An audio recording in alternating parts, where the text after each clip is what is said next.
कितने घर तोड़ेगी।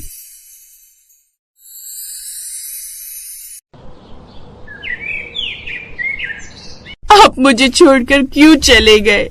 मैं आपके बिना कैसे रहूंगी? हमारी शादी को अभी सिर्फ 2 महीने हुए थे और इन 2 महीनों में आप मुझसे दूर हो गए। आखिर मेरी क्या गलती थी?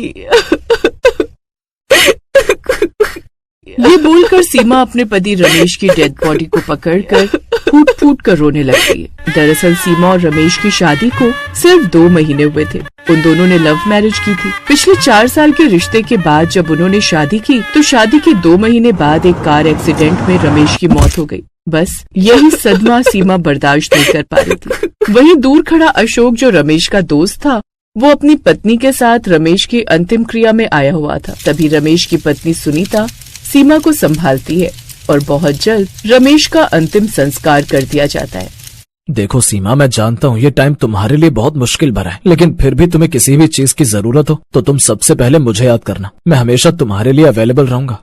इतना बोलकर अशोक और अशोक की पत्नी सुनीता वहाँ से चली जाती हैं।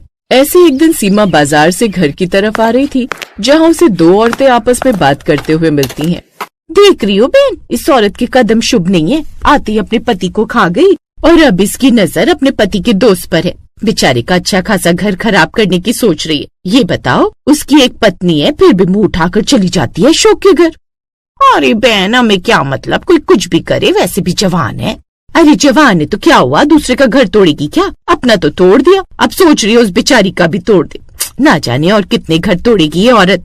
उन लोगों की बात सुनकर सीमा को बहुत बुरा लगता है, पर वो कुछ नहीं बोलती और अपने घर चली जाती है। उसके घर जाते ही अशोक वहाँ पहुँचता है, जहाँ वो अशोक को देख अशोक से सारी बातें कह देती है।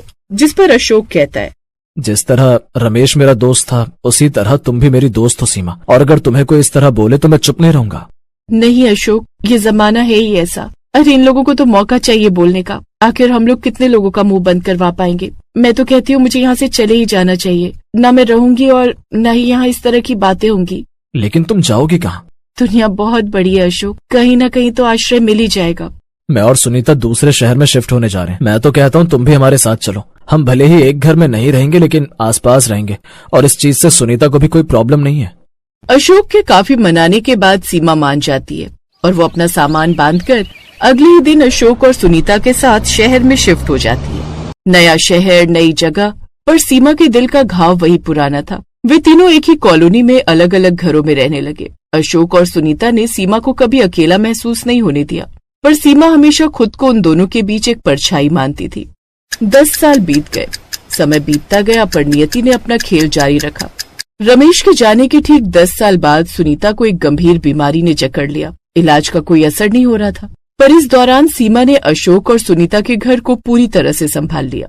वो रिया के लिए माँ बन गई थी और सुनीता के लिए एक उसकी परछाई। रिया जो अब 10 साल की हो चुकी थी, सीमा को सीमा आंटी नहीं बल्कि मम्मी 2 कहकर बुलाती थी। एक दोपहर अशोक ऑफिस गया हुआ था। सुनीता अपने कमरे में लेटी हुई थी और सीमा रिया को पढ़ा रही थी। ये देख सुनीता ने सीमा को अपने पास बुलाया और, सीमा सुनो, जब रमेश गया था तब उन औरतों ने जो कहा था, क्या वो सच था? सुनीता, कैसी बातें कर रही हो? वो सब बकवास था। नहीं, सच बताओ, क्या तुम्हें कभी लगा कि तुम हमारा घर तोड़ रही हो? सुनीता की बात सुनकर सीमा का गला भर गया और उसने अपनी रोती हुई आवाज में सुनीता से कहा, सुनीता, मैंने 10 साल इस डर में जिए हैं कि कहीं मैं सच में तुम्हारा घर न तोड़ दूं। इसलिए मैंने हमेशा खुद को दूर रखा, एक दीवार के पार। मैं सिर्फ रमेश की दोस्ती का कर्ज उतार रही थी। तुमने मेरा घर तोड़ा नहीं सीमा, तुमने उसे संभाला है। मैं रिया को अकेली नहीं छोड़ना चाहती। अशोक बहुत अच्छे इंसान है, पर वो रिया को अकेला नहीं संभाल पाएगा। रिया को माँ की जरूरत है, और तुम ही हो वो जो रिया को मेरी तरह प्यार देगी। सुनीता, तुम ठीक हो जाओगी, हम सब मिलकर रिया को बड़ा करेंगे। नहीं सीमा, मैं अब और इस बीमारी से नहीं लड़ सकती। मेरी एक आखिरी इच्छा है, जब मैं चली जाऊं तो तुम अशोक और रिया को संभाल लेना। तुम इस घर में आ जाना, ये घर टूटना नहीं चाहिए। सुनीता की बात सुनकर सीमा फूट फूट कर रोने लगती है।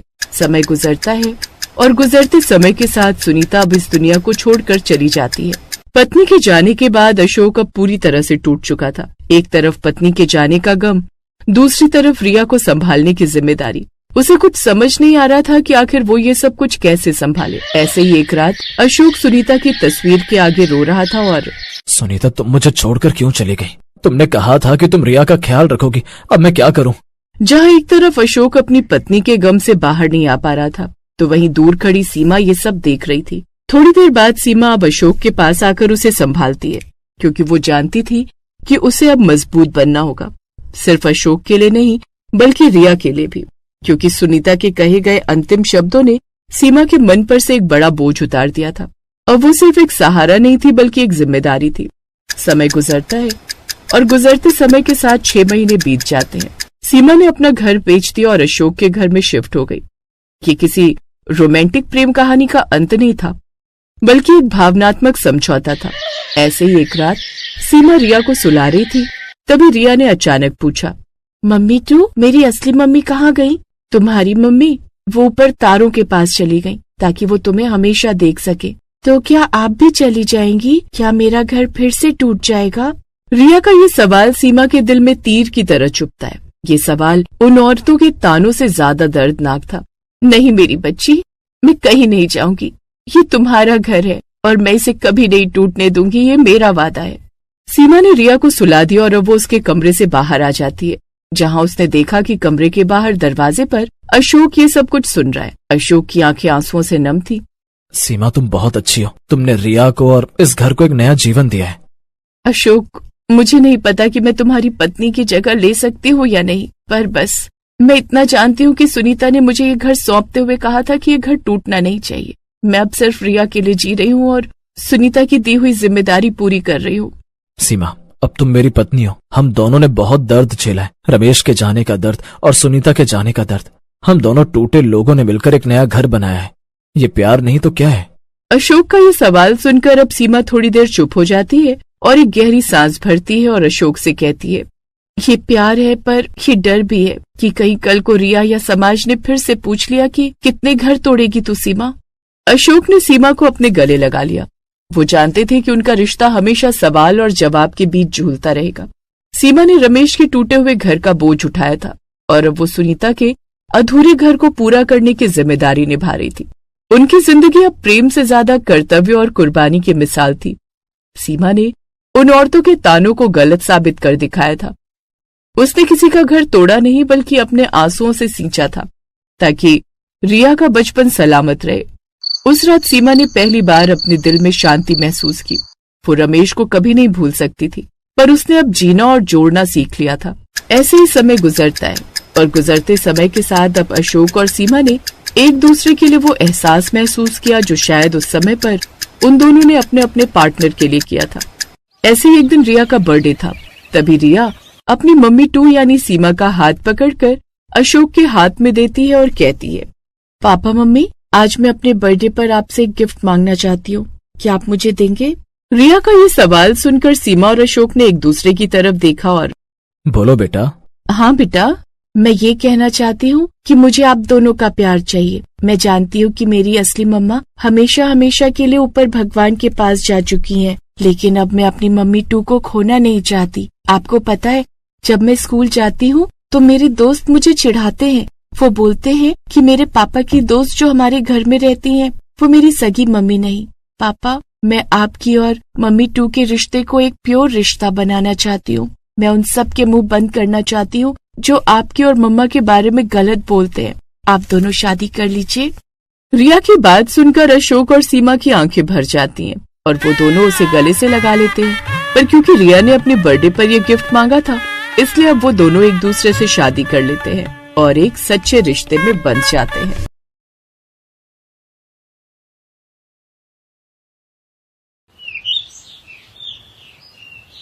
वर्षा बहुत ही गुस्सैल स्वभाव की थी। खासकर उसका गुस्सा सबसे ज्यादा रसोई में ही फूटता था। सुबह की गरम गरम चाय के साथ वर्षा का चेहरा भी गुस्से से गर्मा जाता था। कारण था घर में पैसों की तंगी। मेरे तो नसीब ही फूटे हुए हैं जो मैं इस घर में बहू बनकर आ गई। अरे बहू, चाय बन गई क्या? चीनी खत्म हो गई है, बिना चीनी की पी लोगी या रहने दूं? जरा बहुत तो रखी होगी, नहीं तो गुड़ डाल दे बहू।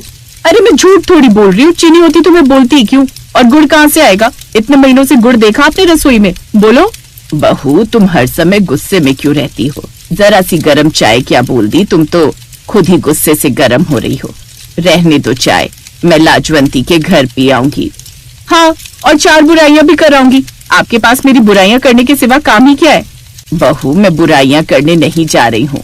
जानकी के घर आज हवन है, अब हवन के बाद चाय तो मिल ही जाएगी। अच्छा मैं होकर आती हूँ, तू सूरज को कुछ खाने को दे दे, फिर वो खेत पर चला जाएगा। वर्षा की गुस्सा करने की आदत दिन पर दिन बढ़ती जा रही थी, इसलिए अब उसके हाथों के खाने में भी स्वाद खत्म होता जा रहा था। वर्षा, दाल में इतना नमक, मेरे से तो दाल खाई भी नहीं जा रही है। और ये रोटियां इतनी जला क्यों दी भाई तुमने? लाओ थाली वापस दो। नहीं खानी ना? बोलो नहीं खानी ना? लाओ, अरे लाओ ना। वर्षा ने खाने की थाली उठाई और रसोई में ले गई। गुस्से में उसने सारा खाना फेंक दिया। अक्सर ऐसा ही होता था, वर्षा रसोई में गुस्सैल हो जाती थी और अपना सारा गुस्सा रसोई के खाने या फिर बर्तनों पर निकालती थी। सास शोभा को अब घर की चिंता सताने लगी। बेटा सूरज खेत की छोटी सी जमीन पर मेहनत से कुछ पैसे कमाता था, पर वर्षा के गुस्सैल स्वभाव की वजह से अब वो भी परेशान रहने लगा था। एक दिन शोभा एक सत्संग में गई हुई थी। वहां एक बहुत ही पहुंचे हुए महात्मा आए हुए थे। शोभा ने अपने मन की बात उनसे कही। महाराज, मेरी बहू वर्षा बहुत ही गुस्से वाली होती जा रही है। उसका गुस्सा सबसे ज्यादा रसोई में ही निकलता है। कभी भोजन को फेंक देती है, कभी खराब बनाती है, कभी सारा रसोई का सामान बिगाड़ देती है, और इसी वजह से घर में बहुत कलेश होने लगे हैं। कोई उपाय बताइए ताकि मेरी बहू का गुस्सा कम हो जाए। उपाय तो है, पर वो उपाय तुम्हारी बहू को ही करना होगा। कैसा उपाय महाराज? मैं कोशिश करूंगी कि मेरी बहू वो उपाय कर ले। अपनी बहू से माता अन्नपूर्णा के व्रत रखवाओ। जब तुम्हारी बहू माता अन्नपूर्णा के व्रत रखेगी तो उसका गुस्सा रसोई में अपने आप शांत हो जाया करेगा। पर महाराज, मेरी बहू ये सब नहीं मानती। वो तो और ही गुस्सा करने लगेगी कि मैं उसे ऐसा करने के लिए क्यों कह रही हूँ। वो तो द्वार पर आए किसी जरूरतमंद को भी कुछ खिलाना पसंद नहीं करती, कोई दान नहीं करती। तुम्हारी बहू ये व्रत अवश्य रखेगी। बस उसे तुम ये बात बोल देना जो मैं तुम्हें कहने जा रहा हूँ। तुम्हारी बहू पूरी निष्ठा और भक्ति के साथ ये व्रत अवश्य रखेगी। शोभा घर गई और उसने वर्षा से माँ अन्नपूर्णा के व्रत रखने के लिए कहा। मेरे से नहीं रखे जाएंगे ये व्रत वगैरह।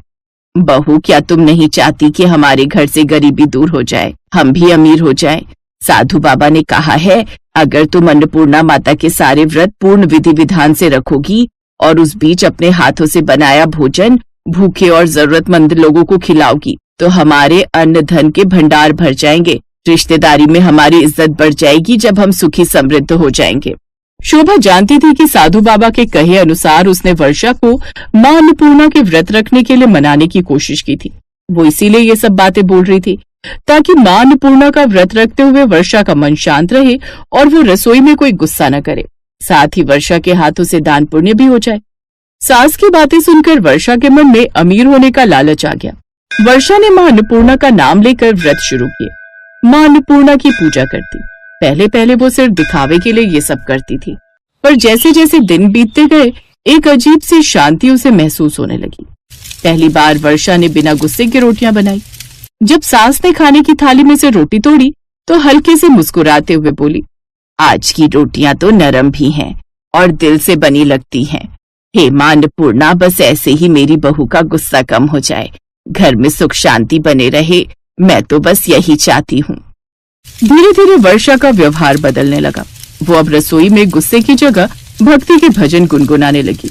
जब भी उसे गुस्सा आता वो चुपचाप माता अन्नपूर्णा का ध्यान कर लेती, जिससे खाने में स्वाद भी आने लगा। भाई वाह वर्षा, आज तुमने सब्जी बहुत ही स्वादिष्ट बनाई है। वाह, मजा ही आ गया भाई। अब तो रोज ही स्वादिष्ट सब्जी मिलेगी। मैंने गुस्सा करना जो बंद कर दिया है, हम अमीर बनने वाले हैं ना। सूरज एक पल के लिए हैरान था, पर उसे खुशी थी कि अब वर्षा ने गुस्सा करना बंद कर दिया है। धीरे धीरे वर्षा का गुस्सा बिल्कुल खत्म हो गया। उसने पूरे मन के साथ मां अन्नपूर्णा के सभी व्रत विधि विधान से पूर्ण किए। शाम तक वर्षा की बेचैनी बढ़ने लगी। माँ जी, हम अमीर कब होंगे? अभी तक तो हमारे पास रात के भोजन का भी प्रबंध नहीं है।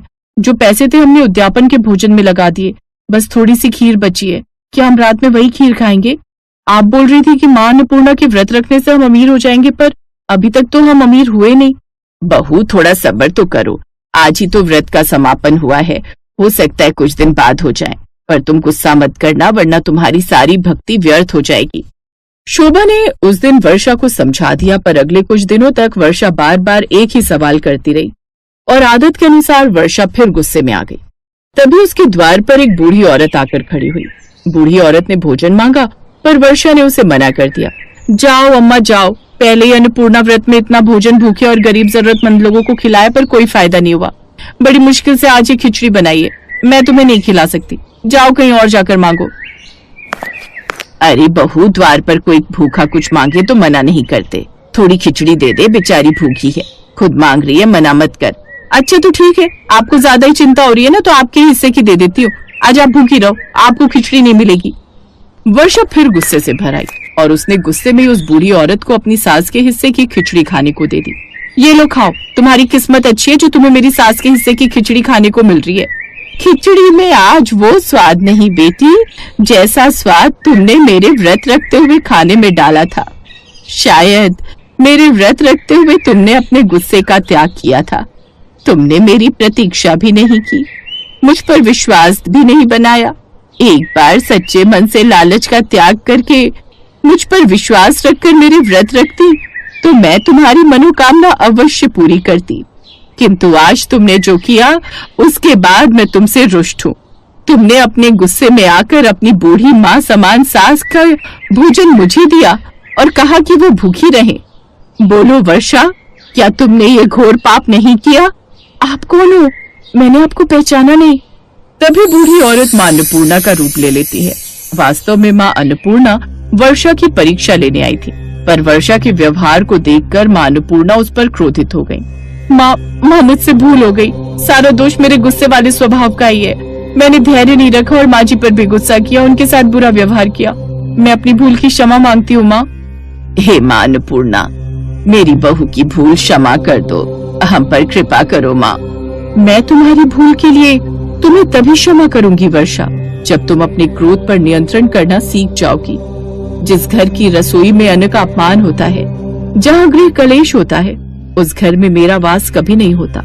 पर जहाँ थोड़े से भोजन में भी संतोष और शांति का भाव होता है, उस घर में मेरी कृपा से अन्न धन के भंडार भरे रहते हैं। इसलिए मेरी कृपा पाना चाहती हो तो रसोई घर में गुस्से का त्याग करके भोजन बनाओ। उस भोजन को परिवार के साथ प्रेम पूर्वक मिलजुल कर खाओ। द्वार पर कोई भूखा भोजन मांगे तो उसे खाली हाथ मत भेजो। अगर तुम ऐसा करोगी तो मैं तुम पर कृपा अवश्य करूंगी और तुम्हारी सारी मनोकामनाएं पूर्ण करूंगी। माँ मैं वचन देती हूँ, आपने जैसा कहा है मैं वैसा ही करूंगी। माँ अन्नपूर्णा अंतर्ध्यान हो जाती है। वर्षा रसोई में जाती है और खिचड़ी को 4 हिस्सों में बांटती है, एक भगवान के नाम का, एक अपनी सास का, एक अपने पति का और एक अपना। उसी दिन से वर्षा ने क्रोध करना बंद कर दिया और प्रेम पूर्वक रहने लगी, जिससे माँ अन्नपूर्णा की कृपा से वर्षा के घर अन्न धन के भंडार भर गए।